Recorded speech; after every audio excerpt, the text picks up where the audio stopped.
नमस्कार। हार्दिक भाव में स्वागत जनाऊँ आम ओडिया भाषा साहित्य को। तो पिला माने आज आम आलोचना करबा +3 फर्स्ट सेमेस्टर ओडिया ऑनर्स हैला।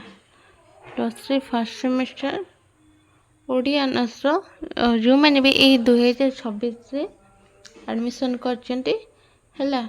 जो मैंने भी 2026 रे एडमिशन करचो से मानक पाई ए वीडियोटी रहिबो खास करी हैला। तो मानकर सिलेबस कौन रही फर्स्ट सेमेस्टर रे सिलेबस कौन रही आम देखा टोटाल कहवा गले तुम मानकर गोटे इयर रे 2टा सेमेस्टर दब आउ पेपर अनुଯାयी तुम फर्स्ट सेमेस्टर रे रहिबो 2टा पेपर हैला। से सब आम आलोचना करबानी डायरेक्ट देखा आम सिलेबस कौन रही हैला। तो ये एनईपी 2020 रे जातीय शिक्षा नीति 2020 अनुଯାयी देला 3 वर्षिकिया 4 वर्षिकिया हैला। तो देखा सिलेबस कौन रही आज बेस्ड ऑन एनईपी 2020 प्रथम देला सेमेस्टर रे कोर्स रे देला फर्स्ट सेमेस्टर रे एडा तुम फर्स्ट सेमेस्टर गोटे इयर तुम 2टा सेमेस्टर दब जोटा फर्स्ट सेमेस्टर और सेकेंड सेमेस्टर है। फर्स्ट सेमेस्टर कोर 1 और कोर 2 है। फर्स्ट सेमेस्टर तुम पढ़ 2टा कोर पेपर फर्स्ट सेमेस्टर पढ़। सिलेबस कौन रही कोर 1 ने देला भाषा विज्ञान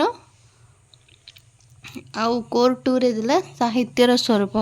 ये 2टा आम आज आलोचना करवा है। आउ जोटा रही एईसी ओडिया है एईसी कंपलसरी रही एटा एईसी एबिलिटी एनहांसमेंट कोर्स देला फर्स्ट सेमेस्टर रे जोटा रही परिशुद्ध भाषा और लिखनर धारा आउ है एटा तुम मानकर कंपलसरी रहिबो। कंपलसरी को कॉलेज को देखिकी सेटा यूनिवर्सिटी तरफ चूज करबो को सब्जेक्टटा रहिबो है। तो सिलेबस कौन रही फर्स्ट सेमेस्टर भाषा विज्ञान रे देला एठी फर्स्ट कोर 1 ने देला भाषा विज्ञान है। एटा तुम मानकर फर्स्ट सेमेस्टर भाषा विज्ञान रे सिलेबस देला यूनिट 1 ने भाषार संज्ञा स्वरूप और प्रकार भेद। यूनिट 2 रे रहिला भाषार उत्पत्ति संपर्कीय विभिन्न सिद्धांत। यूनिट 3 रे रहिला पृथ्वी भाषार परिवार। यूनिट 4 रहिला मानक भाषा और उपभाषा है। आर ये सबू आर सहायक ग्रंथ सूची भी देती कौन कौन सब पढ़ो। ये फर्स्ट है भाषा विज्ञान रूपरेख वासुदेव साहू। भाषाशास्त्र परिचय गोलक बिहारी धल। ओडिया भाषार सृष्टि और विकास ओडिया भाषार उन्मेष और विकास ये सब देती सब बुक्स पढ़ापी है। यहाँ कोर 1 गला क्वेश्चन पैटर्न आसो 1 मार्क आसो 2 मार्क 5 मार्क 8 मार्क है।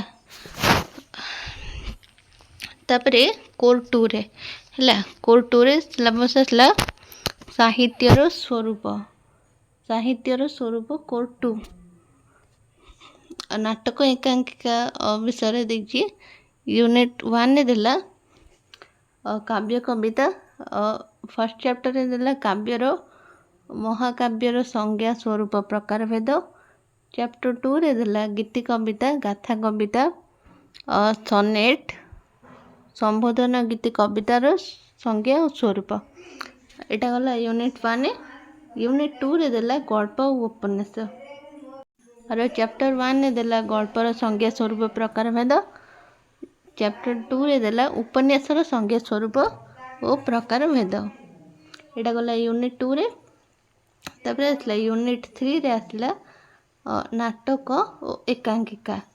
नाटक एकांकिकार फर्स्ट चैप्टर रे देला नाटकर संज्ञा स्वरूप प्रकार भेद। चैप्टर 2 रे देला एकांकिकार संज्ञा स्वरूप प्रकार भेद। चैप्टर तापर आसला यूनिट 4 है। यूनिट 4 रे आसला गद्य साहित्य जोटा कि प्रबंध रही प्रबंध और राम्य रचना भ्रमण कहानी जीवनी आत्मजीवनी संज्ञा स्वरूप प्रकार भेद। तो यहाँ थिला आर सहायक ग्रंथ सूची कौन देछि ना साहित्यर संविधान पूर्णचंद्र महांती, साहित्यर सूचीपत्र, साहित्यर रूपरेख नीलेन्द्री भूषण हरिचंदन, साहित्यर डालपत्र 8 बुकटा रही तुम मानकर कोड 2 रे साहित्यर डालपत्र सुरेंद्र कुमार महाराणा है आउ रही साहित्य तत्व प्राच्य और पाश्चात्य ज्योत्स्नामयी प्रधान गुड़ा सब साहित्यर गठननीति साहित्यर सामान्य कथन ये सब रही कोड 2 पाई क्वेश्चन पैटर्न भी रहिबो 1 मार्क 2 मार्क 5 मार्क 2 मार्क 1 2 5 8 ये सब क्वेश्चन पैटर्न रहिबो है तो यहाँ थिला तुम मानकर फर्स्ट सेमिस्टर सिलेबस है आउ जो मैंने भी आम टेलीग्राम चैनल जॉइन होगा चाहूँगी तो यूट्यूब डिस्क्रिप्शन रे लिंक अच्छी जाकि जॉइन करें है आउ जदि भी आम चैनल नुआ कर आसीथे ताहले चैनल को सब्सक्राइब करने आ सांगसाथी मानक शेयर करने है तो आज एतिकी रही नमस्कार।